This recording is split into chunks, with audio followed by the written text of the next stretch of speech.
இன்னைக்கு இருக்கிற சுச்சுவேஷனில் சாதாரண மக்கள்கிட்ட சேவிங்ஸுங்கிறது கோல்டை மட்டும்தான் முக்கியமாக கருதுறாங்க.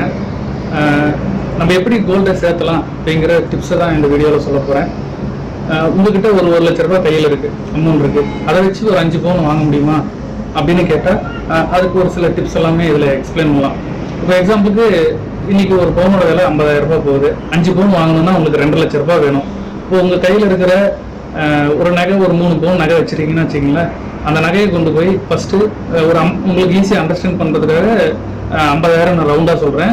அது யூஸ்ஃபுல்லாக பார்த்தீங்கன்னா ஒரு 40,000 35,000 அந்த அளவுக்கு தான் பேங்க்கில் நம்ம அடமானம் வச்சா ஒரு பவுனுக்கு பணத்தை கொடுப்பாங்க. இப்போ எக்ஸாம்பிளுக்கு ஒரு 3 பவுனை நான் அடமானம் வச்சுருக்கேன். எனக்கு 1.5 லட்ச ரூபாய் பேங்க் எனக்கு பணத்தை திருப்பி கொடுத்துருக்கு.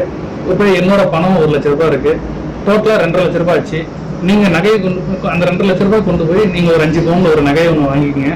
உங்ககிட்ட மொத்தம் 8 பவுன் நகை இருக்கும். அதில் 3 பவுன் பேங்க்ல இருக்கும். அந்த பேங்க்ல இருக்கிற நகைக்கு எப்படி மீட்டுறது அப்படின்னா, கொஞ்சம் கொஞ்சமாக நீங்கள் உங்ககிட்ட கையில் சேர சிறுக சிறுக நீங்கள் அந்த பிரின்சிபல் அமௌண்ட்டை குறைச்சிட்டே வாங்க. இப்போ உங்ககிட்ட 50,000 இந்த மாதம் கிடைச்சிருக்கா, அந்த 50,000 கட்டி உங்கள் பிரின்சிபல் அமௌண்ட்டு 1.5 லட்சத்துலேருந்து 1 லட்சமாக குறைச்சிருங்க. உங்ககிட்ட மறுபடியும் ஒரு 20,000 கிடைக்குதா, மறுபடியும் 1 லட்சத்துலேருந்து 80,000 உங்கள் பிரின்சிபல் அமௌண்ட்டை குறைச்சிட்டே வாங்க. கொஞ்சம் ஓவர் பீரியட் ஆஃப் டைமில் உங்களோட 8 பவுன் நகையும் உங்கள் கையில் இருக்கும். நீங்கள் இந்த மாதிரியெல்லாம் ஒரு சில டெக்னிக்ஸை ஃபாலோ பண்ணிங்கன்னா மட்டும்தான் ஈஸியாக உங்களோட ஜுவல்ஸோட கவுண்டிங்ஸை இன்க்ரீஸ் பண்ண முடியும். டிப்ஸ் பிடிச்சிருந்ததுன்னா ஃபாலோ பண்ணுங்கள். வீடியோ பிடிச்சிருந்தா லைக் பண்ணுங்கள். தேங்க்யூ.